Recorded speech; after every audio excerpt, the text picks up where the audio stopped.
Hello everyone, welcome to my channel వాస్విస్ multiverse. ఈరోజు నేను మీ ముందుకు ఒక మంచి బేకరీ ఐటెంతో వచ్చేసానండి. అదేనండి కాజు పిస్తా కుకీస్.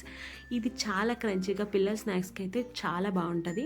నేను ఇది ఎక్కడ ట్రై చేశానంటే మన రెండు ర్యాంక్స్ వచ్చే కాలేజ్లు ఉన్నాయి కదండి, ఆ కాలేజ్లో ట్రై చేశాను. ఈవినింగ్ స్నాక్స్గా మాకు పెట్టేవారు హాస్టల్లో.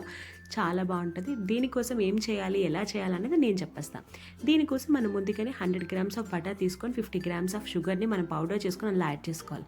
అది యాడ్ చేసి బాగా కలిపిన తర్వాత 2 table spoon of custard powder, అలాగే 1 కప్ ఆఫ్ మైదా తీసుకొని బాగా కలుపుకోవాలి. అలాగే అందులో ఒక 1/4 కప్ ఆఫ్ జీడిపప్పు అండ్ పిస్తా తీసుకొని మనం అందులో యాడ్ చేసుకొని బాగా డౌ ప్రిపేర్ చేసుకోండి. ఈ లోపే డౌ ప్రిపేర్ అయిన తర్వాత మనం 180 degrees 10 minutes ప్రీ హీట్ పెట్టుకుంటాం ఓవెన్ని. ఈ లోపు మన దగ్గర ఉన్న డవ్ని చిన్న చిన్న బాల్స్గా చేసుకొని మీకు నచ్చే మోల్డ్స్ని పెట్టుకొని దాని మీద మీరు డిజైన్ చేసుకోవచ్చు. అది మీ ఇష్టమైన స్పూన్ తోటైనా చేసుకోవచ్చు, నో ప్రాబ్లం.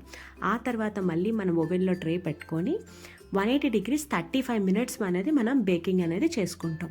అంతేనండి. 35 minutes తర్వాత మంచిగా క్రంచీగా బిస్కెట్స్ అనేది రెడీ అయిపోతాయి. తినేటప్పుడు చాలా టేస్టీగా ఉంటుంది. అలాగే మీకు ఈ వీడియో కానీ నచ్చినట్టయితే like and share and subscribe చేయండి. మీకు ఇంకెలాంటి వీడియోస్ కావాలో నాతో కామెంట్ సెక్షన్లో కామెంట్ చేయండి. నేను అలాంటి వీడియోస్ పోస్ట్ చేస్తాను. ప్లీజ్ సబ్స్క్రైబ్ చేసుకోండి. Thank you so much.